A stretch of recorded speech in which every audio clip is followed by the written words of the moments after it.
World Radio podcast today on this beautiful Friday, October the 25th, 2024. We're a month and a half away from 2024 being history. So, again, welcome to the broadcast. Brother Eric Jopfel's with you today, and I have with me our general guest on Friday, Brother George Widger, with his information and different facts that he brings for us, for our benefit and for our edification. So, appreciate you being with us, George Widger, today. Well, thank you, brother. As always, it is a pleasure to be on with you. My pleasure. All right, so what do you have for us today, my brother? Well, my scripture verse is Acts 9, verses 1 through, say, 5 or 6. And it says, "And Saul was breathing out threatenings and slaughter against the disciples of the Lord, went unto the high priest. And he desired letters of him to Damascus, to the synagogues, that it be found any of this way, whether they were men or women, he might bring them bound unto Jerusalem.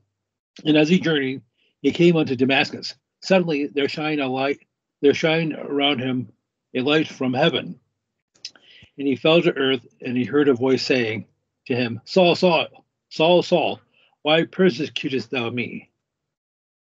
And he said, Who art thou, Lord? And the Lord said, I am Jesus, whom thou persecutest. It is hard for thee to kick against the pricks. Okay, well, I could go on. So I know we're doing a mulligan, or where you've lost the broadcast from last week. So we discussed this a week ago. I accidentally deleted it, and I'm sorry. I deleted the wrong one.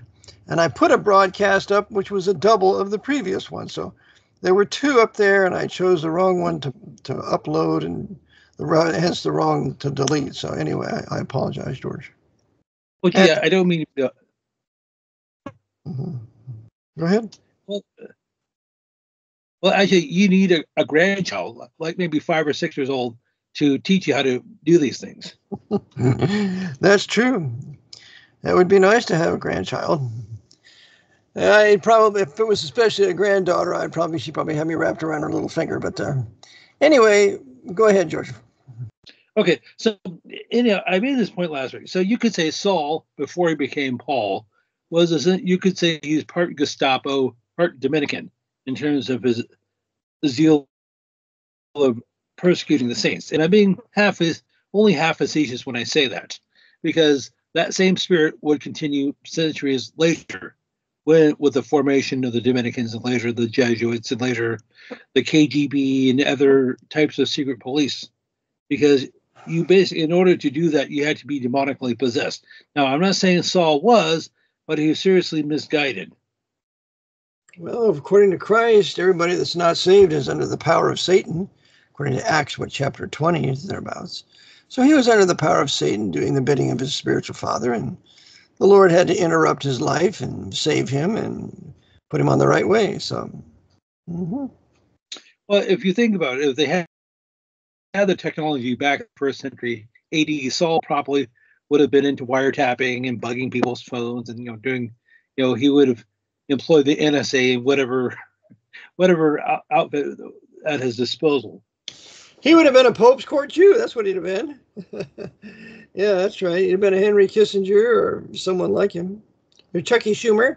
As Chucky, I noticed that the Al Smith dinner was sitting next to the Archbishop. Anyway, go ahead, George. Well, it's funny. I know we talked about this before. The Al Smith dinner, which took place, I guess, last week or something, and Kamala was absent. And Donald Trump was saying to Senator Chuck Schumer, he said, Chuck, if Kamala doesn't win, we still have a chance of a woman becoming the first female president with you. Gee, I wonder what he meant by that. I don't know. But I know they're friends, and Chucky is doing his best to make Trump the president through all the outrageous thing he's doing with Biden and Harris. So yeah, they're all working together to make Trump president, and you watch what happens. But anyway, that's not the topic of our talk today, George. So go ahead. Well, okay, we could. Well, a couple of things I wanted to mention. Now, for several months, for the most part. We've been talking about famous U.S. senior officers who died during World War II under suspicious circumstances, suicides, plane crashes, car crashes, falling out of buildings, things that, falling on a knife, 14 times, the usual stuff. Yeah. And I brought up, now most of these people you have not heard of before. And it'd be safe to say, if you had not heard of most of them, odds are most of your listeners had not heard of them either. One of whom was William Peterkin Upshur. Upshur. Upshur. He lived from the 28th of October, 1881, died on July the 21st, 1943. So he was 61 years old. And he was killed. He was a Major General in the Marine Corps, and he was old friends with Smedley Butler. As a matter of fact, he served in several campaigns with Butler in the early 20th century. Well, Upshur was killed in a plane crash near Sitka, Alaska. And I'm not going to speculate, and I'm not going to, I really don't have anything else to share other than the facts. All right, go ahead. But something I've noticed is when I've come across a list of something like well over 50 names, 53, 54 of these officers who died basically one of like 3 or 4 ways: a plane crash, car crash, suicide, falling out of a building, something like that. And there seems to be a pattern here. And now it's possible that Upshur's plane had legitimate mechanical problems. Maybe the mechanic was incompetent. Who knows? Maybe the pilot was incompetent. Could very well be, George. Many generals and admirals were obviously killed during World War II. I mean, Admiral he was a French admiral, Jean Darlin. They killed him, and they killed Reinhard Heydrich because he wanted to win. They killed Patton, of course. They killed Nikolai Vazov, the great Russian general. And so, I mean, this is typical Jesuit operation to eliminate generals on either side that really want to deviate from the course that is being told for them to pursue, and their desire to win. So I'm sure there are many that exist, and you are bringing some of them to the forefront, which I appreciate. Oh, well, thank you. And I don't mean to underestimate your listeners. Perhaps some of them have heard of people like General William Upshur or Stonewall Jackson. Yes, that was his name, not Thomas. I mentioned him a while back. He was born. His parents decided to name him Stonewall, which would be a blessing and a curse. Yeah. So he was a Southerner, I would imagine. Yes. And as it turns out that Stonewall's grandfather actually served with his namesake. So that's how he ended up with the name Stonewall Jackson. See. Was that Stonewall Jackson III? Well, the Stonewall Jackson World War II was not related to Thomas Jonathan Stonewall. I see. Mm-hmm. Okay. But as I said, he died under mysterious circumstances, right? Yes, they all seem to do that. Or as I said, they fall on a knife 14 times, or they shoot themselves in the back of the head and reload. Yeah. Mm-hmm. Okay, go on. I'm listening. Go ahead. Okay, I'm trying to keep this as serious as possible. Now, just to change it up a little bit, I just thought I'd mention a couple of pieces. Do you mind if I just share a couple of pieces of raw trivia that really have no bearing on really anything? Well, if you wish, if you feel it'd be edifying to the listener, sure, go ahead. Okay, so one of the critiques that I get is I'll send out emails to various people, and somebody said to me years ago, George, that's very nice, but I don't care about... Hold just a second. I want to remind you, I want you to talk slower. Okay. Talk slower, don't break up your speech, and just continue to speak so that everybody doesn't have to ask, what did he say? Okay. Okay, so All right. So a couple of years ago, I sent out an email, and somebody responded by saying, "George, I really don't care about who the dog catcher is in Podunk, USA. That's really nice that he went to Georgetown, but really, what's the point?" You're right. There is no point. And so this is pure trivia and has no bearing on our lives, but please indulge me.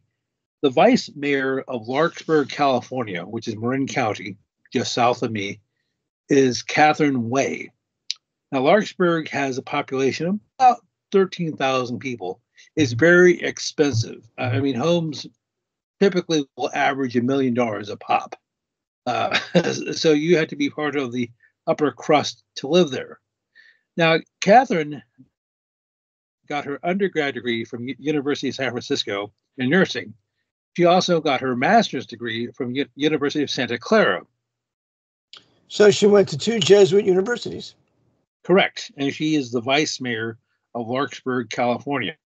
So the Jesuits have one of their students, one of their graduates, being a mayor of a very wealthy town in California. I find that important.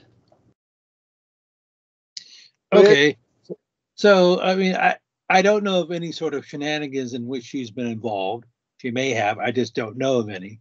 Yeah, she hasn't been accused of any sort of improprieties like embezzlement or anything like, engaging in nepotism. I just would like to share, some facts. Now, speaking of trivia, I mentioned this to you the other day on the phone. I guess last month on September the 27th, the day the Jesuits were officially recognized as a religious order in the Catholic Church in 1540. So you're talking, 484 years ago, so almost half a millennia ago. The Minneapolis Police Department just hired its first female Somali officer. Shall I repeat that? Yeah, I want you to remind you, George, please speak into the microphone. Do not turn away. Not be speaking away from it because you break up. Okay. Just speak into the microphone slowly, make your point so that you don't break up, okay? All right. So last month on the 27th of September, the Minneapolis Police Department hired its first female Somali officer. Her name is Ekron Muhammad. I'm not making that up. She's 23 years old. And so she was actually, Ekron was actually born in Kenya. And I guess shortly thereafter, her family moved or was relocated to the Twin Cities. So as I said, she's a Muslim, you say? Yes. Mm-hmm. Kenya used to be primarily Protestant, Anglican, with all the English evangelists that went to Kenya. It's starting to be overrun with the Muslims. Mm-hmm. Go ahead. Okay, so why do I bring this up? And who cares? I mean, unless you live in Minneapolis, odds are this is not going to have an impact on your life, positive or negative. Well, perhaps. So as it just so happens, the mayor of Minneapolis is Jacob Fry. All right, do you mind if I just present the facts? That's all we try to do here, George. No matter who it offends, we're trying to give the facts. Okay, so Jacob Fry is of Jewish Russian descent. I believe both of his parents are Ashkenazi Jews. I guess what it says on his website. And Jacob actually got his law degree from Villanova in Philadelphia, Pennsylvania. Now, for the listeners, the Ashkenazi Jews are the descendants of the 10 tribes that went north into captivity at the hands of the Assyrians in 723, something like that, BC. Those are the Ashkenazis. Yes, and thank you for saying BC, not BCE. Yeah. Anyhow, so Jacob, now granted, he's not the chief of police. Well, that's Brian O'Mara. So I have another Irish Catholic. Well, he's Irish. Chief of police. Irish Catholic, chief of police. The mayor is Ashkenazi Jew. Correct. And we got a policewoman who's a Muslim. Well, that's Yes. what we need, George. We need more diversity. I mean, diversity is our strength, right? Correct. And what could possibly go wrong? What could possibly go wrong? Yep. Well, gee, and of course, if you say anything, you're obviously a racist, a bigot, a xenophobe, a white supremacist, a white nationalist, a neo-Nazi, Yeah. and a neo-Confederate. And this is why we're alerting our listeners that when we give these facts, this is their response against us. They immediately proceed with an ad hominem attack, which they don't want to do anything other than that because they can't stand the facts being brought out that we're being forcefully miscegenated, race mixed, religion mixed with religions that hate us, like Orthodox Judaism and Sunni Islam and Shia Islam. And they don't want you to know this because they're setting up our destruction. So every time we give these facts, we are always going to be called racist, sexist, or bigots. But I regard it as a compliment and a badge of honor. Because anybody knows who knows me and who knows you, no, we don't hate anybody. We hate what they believe and we hate their behavior. The Lord Jesus Christ hated the doctrine of the Nicolaitans. He hated the deeds of the Nicolaitans, but he didn't hate them. So we're the same way. Go ahead, George. Okay, so just as a reminder, Jacob Fry, got his law degree from Villanova. And what is which Villanova? Is a Catholic school in Villanova. What's Villanova? It's a Catholic school. It's a huge it's a Catholic school. Huge. The place is huge. It's in Philadelphia. Works in conjunction with St. Joseph's University in Philadelphia. Mm-hmm. Philadelphia is a Jesuit city. Yes, it is. Just like San Francisco, just like Boston, Massachusetts, just like Baltimore, Maryland, Cincinnati, Ohio, yep. St. Louis, Missouri, Kansas City, Missouri, yep. Detroit, Michigan, yep. Seattle, Washington, anywhere where you have a Jesuit school. Jesuit University, that's right. Now, so I realize it's just a pure coincidence that Jacob Fry happens to be Jewish and Catholic educated. I mean, we have the same thing in Pennsylvania. We have a Jewish governor who's in with the Jesuits of Philadelphia. So they're putting upfront Jews to do socialist communist things to further build a new right for the Jesuit order. So we see a classic example of the Jesuits are using certain high Masonic Jews to justify the rise of the new right and the ultimate extermination of all the Jews in North America. Go ahead. Now, as I said, she is the first female Somali officer to be hired by the Minneapolis Police Department. So she's the second Somali officer. And of course, back in 2015, they hired, I believe his name was Omar Mohammed. Another Mohammed. It's like they can't name their children anything but Mohammed. Well, okay. Yeah, go ahead. Well, so he was hired, I believe, back in 2015, 2016. It's hard to, they basically have scrubbed his background. So less than a year on the force, he responded, this male Mohammed responded to a domestic disturbance in Minneapolis. And a white woman who's from Australia called the police because her neighbors were playing their music too loudly. So he shows up and shoots her. Yeah. And, did he cry Allah Akbar before he shot her? Well, well, I don't know. So anyhow, so it took them several years. The Muslim men generally hate white American women. Hate them. So maybe that was just a response of his training. Yeah. Anyway, it's reaping what you sow. You bring these savage Muslims in here, that's what they're going to do. That's what they do anywhere. Okay, so it had been the Minneapolis Police Department had been trying to recruit Muslims, specifically Somalis, to join the police force. You know, get some I bet all the white people in Minneapolis were behind that. You think they were? You think they wanted those people? Hey, we really need some Muslim Somalis as policemen. Do you think any of those people of that Minneapolis wanted that? See, this further shows that we are just governed as the military government of our states and of the United States want to govern us. We have nothing to say about it. We can do nothing about it. Voting is a waste of time. You can only vote for the candidates they put in front of you.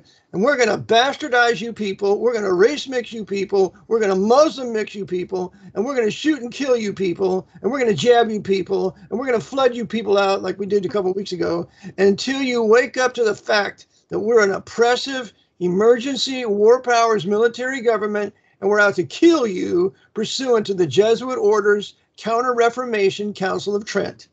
We're convinced you'll never wake up because you're on dope, and we got you on the Pope's Jesuit jab there, and we got you on plenty of pornography, and we got you on plenty of football games, so you're so doped up in your head, you have no idea what's being done to you. And if you want to see a prelude to this, just watch the original Time Machine by H.G. Wells. It tells you exactly what they're doing today. Go ahead, George. Okay, and I think I mentioned her before. Now, we talked about the mayor of Minneapolis, Jacob Frey, who got his law degree from Villanova. I know I've said that several times, but I just want to make sure the audience catches that. Also, you talked about the current governor of Pennsylvania, Josh, not Green, Shapiro. Well, Green is Jewish, who actually is from Pennsylvania. He's currently the governor of Hawaii.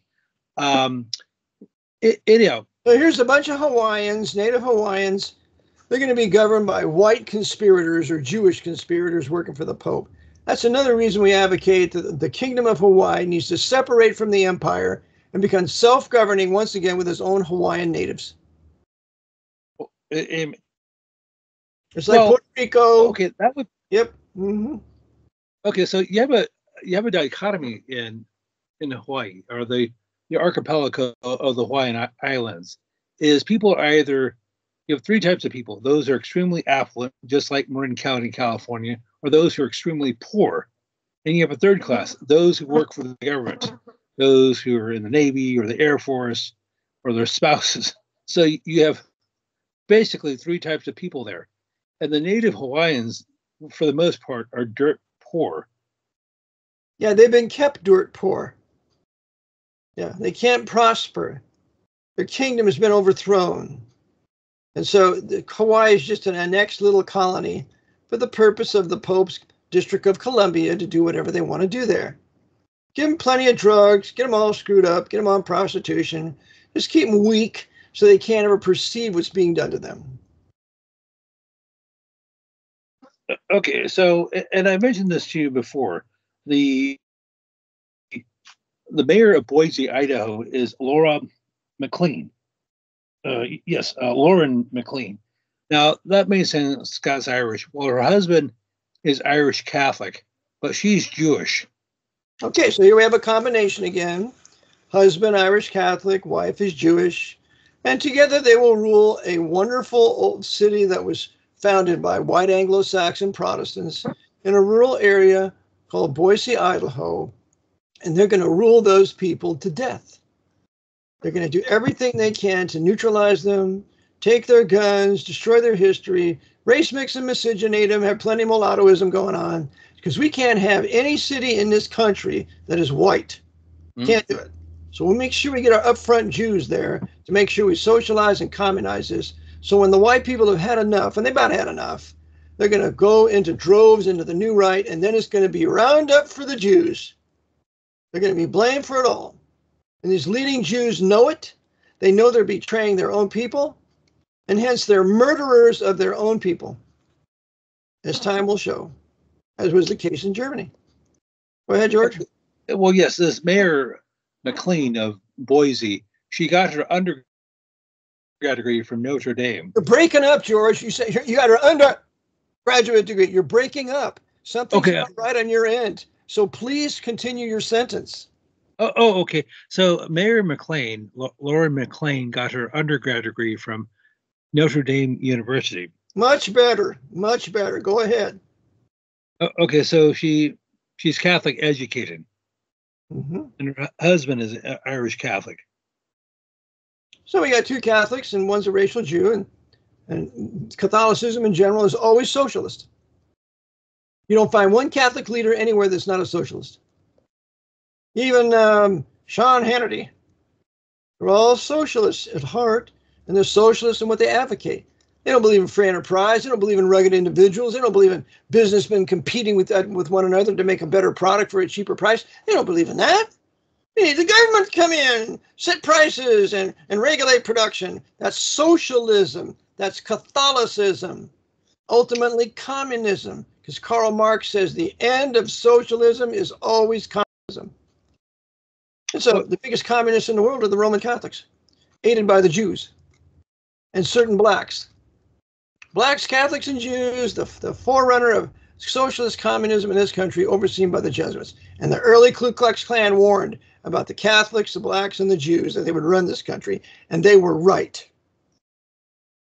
Go ahead. Well, you know, it's interesting. Before we started streaming, I was looking up some stories online, and I guess the New York Times had an article about a statement that the Pope made, Francis. He said Catholics shouldn't abandon the idea of individualism. Now, I didn't read the whole article. Of course, because when you abandon individualism, then you're ready for the Pope to tell you what to do. Black is white and white is black if the Pope says so. So just do what you're told there now, boy. What us Catholic leaders and popes and archbishops and cardinals want to tell you to do, and don't you dare question us, for you're questioning God if you do such a thing. Catholics make perfect political slaves if they're obeying their political hierarchy. However, sometimes you have certain Catholic leaders who forget that. That's right, like JFK. Or his brother Bobby. Yep. Well, you know, so I don't want to come across as being completely negative. And, you know, I mentioned these. George, we're just giving facts, okay? Please don't apologize for giving facts. That's fair enough. That's what the crazy people, stupid white people do. Well, I'm sorry, but I don't mean to sound racist. Stop it. You're giving a fact. Period. End of story. If the people don't like the facts, they can turn it off. Go ahead, George. Okay, so can I address something regarding this Ekran Mohammed, the female Somali police officer in Minneapolis? Now, as I said, she's not.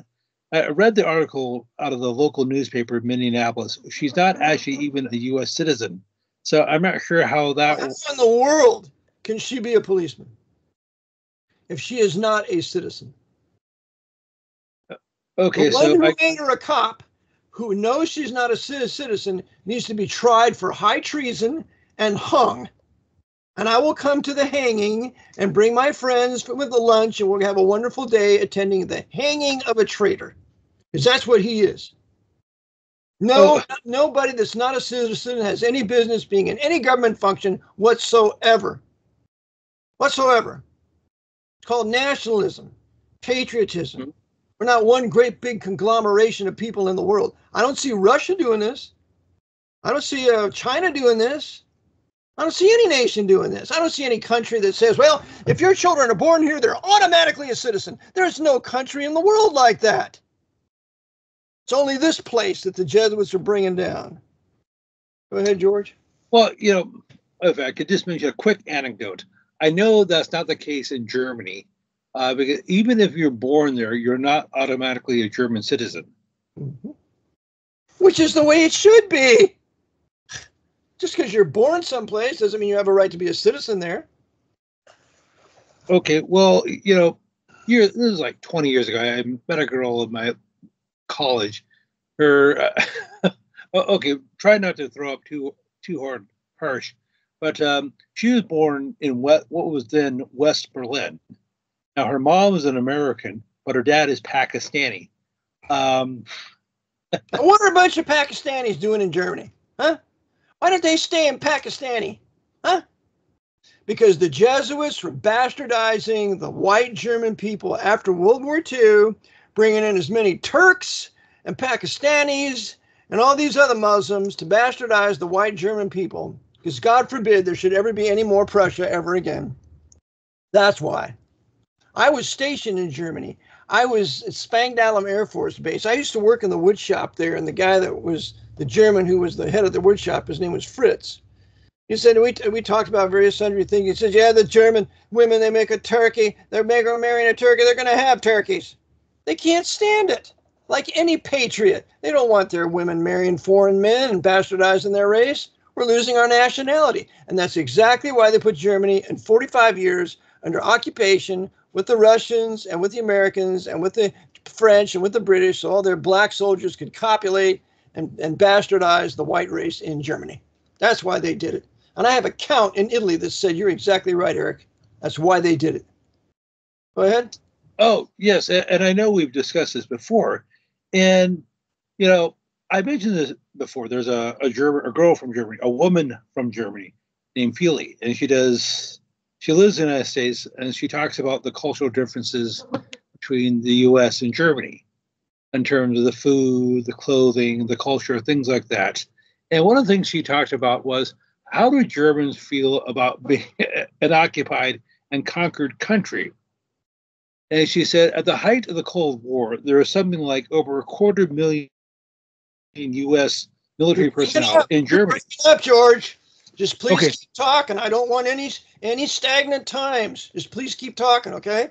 Okay, all right. Feely, that's her nickname, said, during the height of the Cold War, there was something like over 250,000 U.S. military personnel in West Germany. And that's an occupying army. And now, after the Cold War, there's still over 35,000 U.S. military personnel there. That's not quite as bad as 250,000. And so the rationale for decades for doing this was, one, so Germany wouldn't rise again, like they wouldn't install another Hitler. Also, to protect West Germany and Western Europe from a possible Russian invasion. And so that great big lie. Yeah. Russia was in any condition to invade anybody after World War II. Go ahead, George. So that was the whole rationale behind NATO. I know. I was in NATO. I was in Germany for 3.5 years. I went through all of that. Yeah. Okay, the North Atlantic Treaty Organization. That was the whole rationale for the creation of the Central Intelligence Agency, the CIA, and having all these bases in what was then West Germany and in throughout Europe. Of course, that's exactly right. They were rebuilding Europe along the lines of what would be the New Right. That's right. I have a book here called Herbert, written by a Jewish historian working for the CFR, and his name of the book is From Trust to Terror. And it's the onset of the Cold War from 1945 to 50. And he named several most important people that are busy creating the Cold War. There's about 10 of them altogether. And they're all Freemasons or Knights of Malta, busy working for the papacy. The whole Cold War was a hoax. It was a sham. The whole idea of a Soviet invasion was a sham. All nonsense. The Russians couldn't beat the Boy Scouts after World War II. And the only reason why they had any guns or heavy equipment, because it was given to them by District of Columbia and Lend-Lease. So a lot of them hated Stalin, wanted nothing to do with him. So no, it was all a show to weaken the German people and the European peoples of any true nationalists anymore, because we killed a lot of them during World War II, and we'll just continue to beat them down during the Cold War. Just like Poland and other places. I cover all this in my book, Vatican Assassins, by the way. Yes, I think I might have heard of that. Hey, didn't Eric John Phelps write that? I think he did. Some kook. Go ahead, George. Oh, okay. Well, I've heard bad things about him, so maybe I shouldn't read it. So, right. Anyhow, so if you think about the whole Cold War, the whole post-Cold War era of roughly the last 80 years has been nothing more than a psychological operation.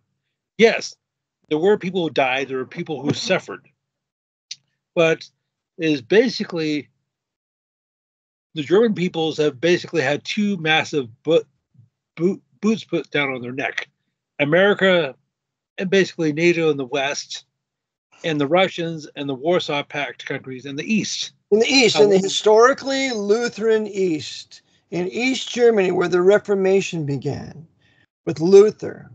And so therefore we have to keep those damnable East Germans down because they might get inspired by what Luther did and become real Lutherans again and resist the papacy. Oh no, we took care of that. We put out a book called On the Jews and Their Lies and showed how Luther was really the one behind the Third Reich, which I have just completely, utterly refuted with my course that I have, that Luther never wrote that piece of trash. So keep the Germans down, just completely discourage any of their past remembrances of their great Martin Luther and others, and just keep them beaten down. I had a student that said, he's from Germany, and he left. He said, I don't have any hope for the German people anymore. They're constantly beaten down. As soon as they're in kindergarten, first grade, they're all taught about the Holocaust and what a bunch of terrible people the Germans were. And so there's just a ceaseless beating down of the white German people. They gave us civilization. They gave us the greatest composers in the world, gave us the greatest guns, gave us the greatest cars. Just got to keep them beaten down and commercial slaves. Go ahead, George. Well, the Germans/Swiss, they also gave us modern timepieces. Timepieces, yes. I mean, clocks, watches, compasses. That's right. Compasses to navigate the oceans. That's right. All comes from white Protestant peoples. Blacks didn't participate at all. Neither did the Asians and neither did the Hispanics. It's all from white, historic, Protestant, Baptist peoples. Some Catholics participated in it, but how could they not in the midst of a culture that has freedom of speech, press, and conscience? That's right. So you got to beat them down, George. So the whole occupation of Europe from 1945 to 1990 for 45 years was to beat down the white peoples of Europe, miscegenate them, flood the place with drugs, demoralize them, get them crooked, give them lion leadership that's going to betray them all the time. And that includes England. That's what they've done. That's why the 20th century, in that movie with Al Pacino, he's playing the part of the devil in the movie The Devil's Advocate. He says, who can deny that the 20th century, all of it was mine, all of it? That's right, it was. Totally in the hands of the papacy for the destruction of the great cultures and advances of the 1800s, going to destroy them in the 1900s. Well, you're talking specifically about the Germans. And just talk about Germanic people. The Dutch basically gave us modern footwear. Basically modern shoes and boots. As a matter of fact, the word boot is actually a Dutch word, was derived from a Dutch word. So if it weren't for the Dutch, actually I'm wearing sandals right now, but we'd all have the choice of basically wearing sandals. That's right. So it's the Dutch Protestants who were Saxons who gave us shoes and footwear. So I laugh at these majority savage blacks and their hatred for the white man. You really hate the white man? Just take off your shoes and go around barefoot. How about that? Too hypocritical to say, you know what? I'm really thankful for the white cultures that gave us shoes and Air Jordans and all that kind of stuff. They're too hypocritical. But go ahead, George. Okay. So you basically have this, basically modern civilization emanated in a few spots in Western and Northern Europe. The British Isles, specifically England and Scotland, Germany, the Netherlands, Denmark, Scandinavia. That's right. So basically, it's all in the Jesuit oath. They determined to go into these nations, historic Protestant nations, to overthrow them, and they list all the nations. Go ahead. Okay, so anyhow, something you had mentioned years ago is white people comprise probably less than 10% of the world's population, 8% or 9%, something like that. It's 10%, 10 to 12% right now. Oh, okay, or thereabouts. But it's shrinking. Here in California, which is where I live, unfortunately, white people are now a minority. That happened. They left California because they're overrun with a majority savage blacks in the major cities like Oakland, where I was born, and they're overrun by the alien Roman Catholic Hispanic invaders. They carry knives with them, and they're very violent. And so they've left. They don't want to be victims. So they've gone to Idaho and Nevada and other places. That's why California is no longer a white state. It's a state of color. And it becomes Yes. more communist and socialist every day and poor every day, with the greatest resources probably of any other state. There's more gold and silver in California than you can dream. Comstock loan hasn't even been touched. But go ahead. Okay. So you have these people who are seeking ex-Californians who are seeking refuge in other states. However, they always seem to Yeah, find us. they bring their communism and socialism with them, and they go bringing it to Texas and Austin, so they can ruin Austin, Texas, and make that just as communist as San Diego or Los Angeles or Frisco. Keep all the communists and all the socialists in one place, so when they all go bankrupt and broke, they don't get anything from us. Then they can wake up and think, maybe we ought to have some honest money, and maybe we ought to compete to make a better product for a cheaper price. Maybe we ought to go to work and not trust the government to take care of us. That's right. So until that time, this is going to continue to grow like the plague. Okay, well, something you mentioned earlier is it seems as if that the Jesuits, the Satan through his Jesuits, are ramping up their terror campaign against the United States in the 21st century. They've been doing it for a long time, but it seems the last, say, 20, 25 years that they've been working double time. Oh, yeah. With all these weather events. With all the weather events and they're bogus with snake venom in them, and they just continue to do it because nobody says anything. There's a few people who do, but nobody of any power or any wealth. If you have power, wealth, anybody with wealth and power is not going to do anything against this Jesuit power here. Because if they do, well, we're going to take your money from you. We might kick you off your property. And we don't want to suffer for righteousness' sake now, so we'll just continue to go along with the grand conspiracy of the destruction of the greatest nation ever established, which is the United States of America in 1789. Yep. With our greatest founder of a nation, the great, the good, the godly George Washington, who was called our American Joshua by Ezra Stiles, one of the greatest preachers of the day. Got baptized in the Hudson River by John Gano, the great Baptist preacher, his personal chaplain, and a major. That's right. He would never baptize George Washington if he wasn't saved. So now we got to demonize George Washington and any of our great leaders of the past. Oh, they had slaves. So what?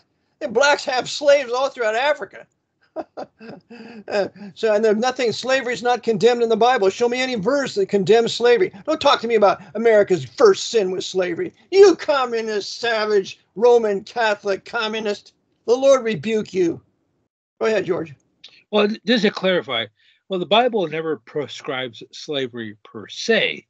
What it does condemn is the abuse of slavery. Of course. That's why we read in Colossians how masters are to treat their servants. It's in Ephesians 2 also. Doesn't know where Jesus Christ never condemned slavery. He never said to the slaveholder, you have slaves, you wicked sinner, and I'm not going to do any miracle for you because you have a slave. He said, bring him to me. Take me to him. He never once denounced the institution of slavery. It was denounced the mistreatment of the slaves, and goes on in the book of the epistles of Paul to denounce that mistreatment, tell them how to serve, but never once. So this whole bit about radical emancipation and Juneteenth, that's all a bunch of sin. Unbiblical. Well, what do you think about the blacks? Do they stay in slavery? They were being emancipated. They were being taken back to Liberia, to the most beautiful nation in Africa, by white Protestants, by the man who composed our national anthem, Francis Scott Key. He was the head of the colonization society here that was gradually emancipating blacks to Africa. Read it in the great book, History of Slavery and the Slave Trade by W.O. Blake. Read it. No, we ought to be demonized. These white people, they had slaves. We're going to hate them all.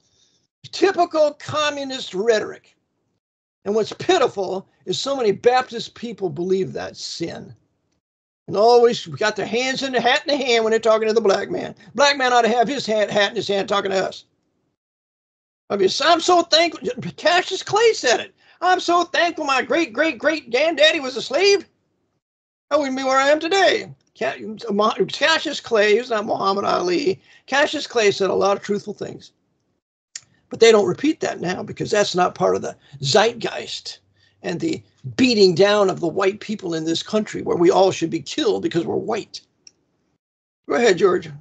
Well, something I was going to say was that Eric Rodriguez sent me a video clip, I guess a trailer for a movie that is out or is going to be coming out called The Order. Have you seen the clip? No, I haven't. Oh, okay. I really probably shouldn't comment on it, but perhaps interested in seeing it. But it's a movie about a white nationalist neo-Nazi who's popular back during the 19th. Here we go. A white nationalist has always got to be a neo-Nazi, right? You can't be a decent white man that's patriotic and a nationalist. You can't be that, can you? You can't be a white man that's objective and doesn't hate anybody. Anybody that's white and a nationalist has got to be a Nazi. Thank you, Hollywood, Jesuits in Hollywood with your Masonic Jews making your movies like that. But go ahead, George. Okay, so maybe I should, watch the film and for intelligence purposes and give you a review. Sure. I know that it has Judd Law in it, who's a British actor, and I guess he plays an FBI agent who brings down this evil neo-Nazi. I guess. So of course, always against now the Nazis were of course evil, but there's not a mention in Hollywood of the communists. Why don't they do a bunch of movies on Soviet communists and what they did to their people?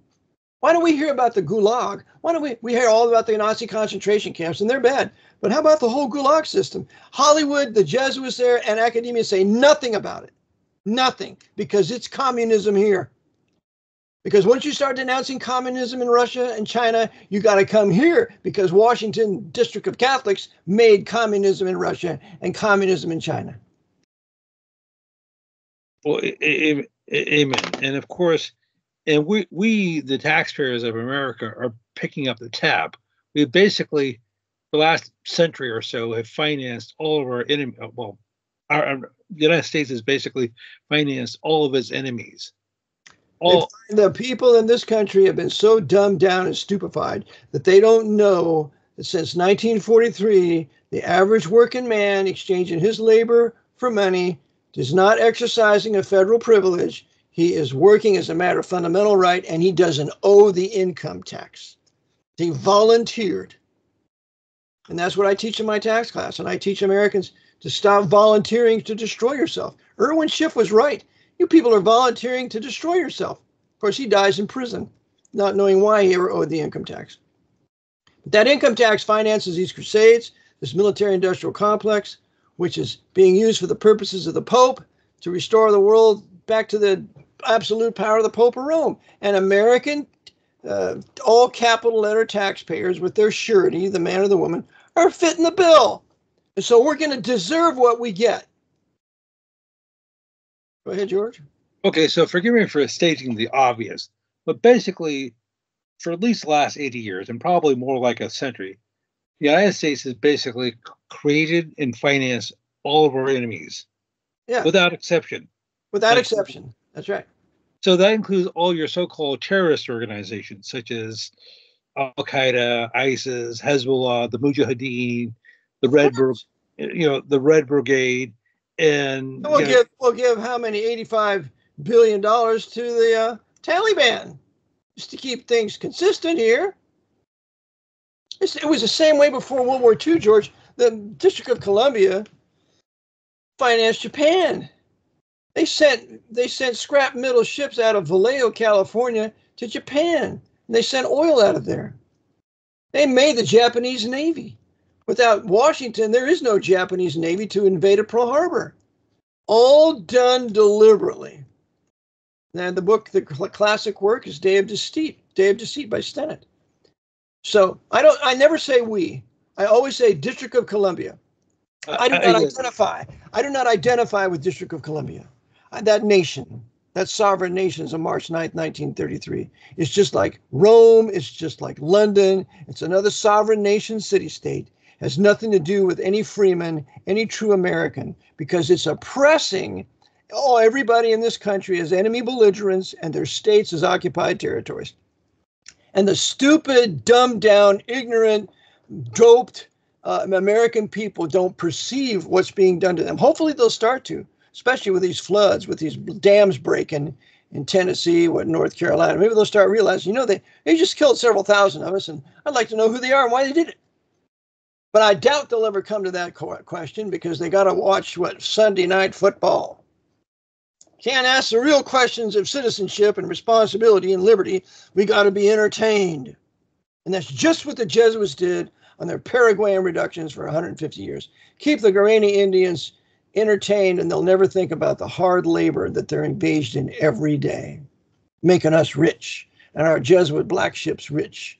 And we can have our international trade in black ships, and take the Guarani, the Guarani herb, and put it in international commerce and trade, yerba mate, and make a fortune. While the Guarani Indians are poverty-stricken, having nothing today, and that's their herb. They're the ones that brought it to the forefront. Jesuits made all the money. That's just what they're doing now. So until this people repents and truly believes the gospel, that Christ died for their sins, was buried and rose again, and starts to listen to some real preachers and not some of these wimpy, limp-wristed white men that are afraid to engage with the enemy, we're continuing to be doomed. But go ahead, George. Okay, I realize this will probably be the last point I make, since we're closing in on an hour, before I give my contact information. Well, do you mind if I just share another factoid? Oh, sure. Go ahead, George. Okay. This has to do with Westminster, California, which is Orange County, just south of Los Angeles. And back in the 19th century, Westminster was founded, well, as you might glean, from basically Scottish and Scots-Irish descendants.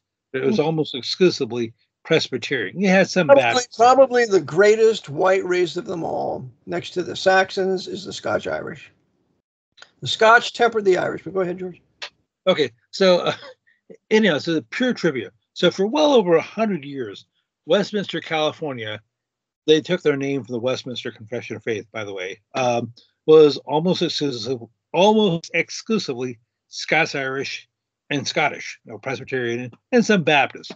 But that changed during the 1970s, after 1975 or thereabouts, when it was repopulated by Catholic Vietnamese under the auspices of Catholic Vietnamese. That was wonderful.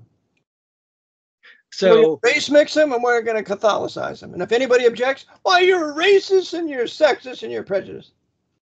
So can't have white Anglo-Saxon Protestant culture anymore.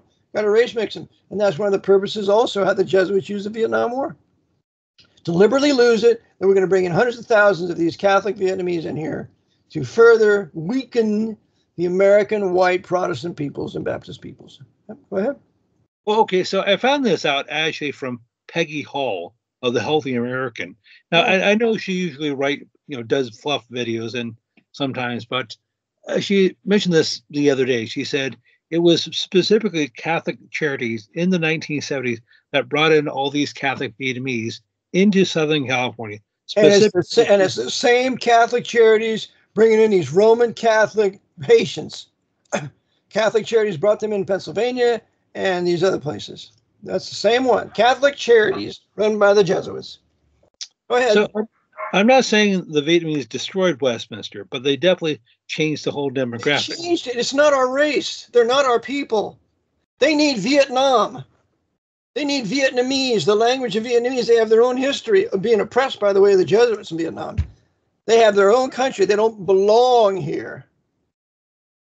Like the Koreans that were brought here out of Korea, like the Afghans that were brought here out of Afghanistan after that was lost. It's the same old thing. Bring them here so they can continue to miscegenate this population so we are not a people anymore. And whoever came here needs to realize that. We're not a people. All we're here for is for reproduction and for commerce, so we can send our children to fight the Crusades for the Pope. Go ahead, George. I hate to interrupt, but go ahead and make your point, and we got to go. Well, that was my point. I mean, I did have some other topics. I guess I'll have to save until we're on again next week. Yeah. Yeah, okay. Well, go ahead and kind of sum it up and then give your contact info, and we'll go, George. Okay, so I just want to make a general statement. So when you look at this agitation, whether you're talking about the upcoming presidential selection in the United States between Trump and Harris, you know, it's easy to get caught up in the emotions. I mean, case in point, I've listened to some speeches by J.D. Vance, and I happen to agree with almost everything he says. He sounds perfectly rational. He sounds perfectly cogent, and He's perfect for white conservatives. He's perfect for any white conservative, regardless of their religious conviction. But he's another Catholic, another Thomas Aquinas boy. And you watch. I'm going to put Trump in, then Trump will leave office, and they're going to have J.D. Vance as the dictator. That'll be intriguing. Go ahead, George. Well, and he is a Marine. Yeah. Yep. Well, maybe I should give my contact information. Please do. Okay. If people, excuse me, let me have a drink of water if I may before that. Okay. But once again, if people have any questions, comments, concerns, or critiques, please email me at georgewidger1969@gmail.com. George, GEORWIDGER, Widger, sorry, George, GEORGE, Widger, WIDGER, 1969@gmail.com. Once again, GEORGEWIDGER 1969@gmail.com. And if they didn't get that, they can get it from you, brother. And sure. Well, George, I want to thank you for being with us today. Lord bless you as you continue to research and find these things. And I'll be praying for your health, that you can begin to recover and throat clears and so on and so forth. We all get sick. Brother Eric John Phelps, 24/7 World Radio Podcast. Thank you for tuning in. I have a book, Vatican Assassins, One in the House of My Friends. Please go to my website, VaticanAssassins.org, 24/7worldradio.org.com, and you can purchase some things there. And it would be for your edification. Please pray for us 2 minutes a day, lifting up holy hands without wrath and doubting. And lastly, you can send your donations to myself. If you want it to go to George, just let me know. You can send it to RBT, P.O. Box 306, Newmanstown, Pennsylvania, 17073. Or you can send it to PayPal at rbpbdonate@comcast.net. Or you can send it to my Cash App at Eric, ERIC, John, JON, Phelps, PHELPS. And if you want me to forward any of that to George, just let me know. So lastly, please stay in the Word of God. Read a little bit every day. And may the Lord bless you as you do His will according to His Word. The AV 1611 Reformation English Bible in its present edition of 1769. Until next time, Lord bless. Thanks, George. Well, thank you, brother.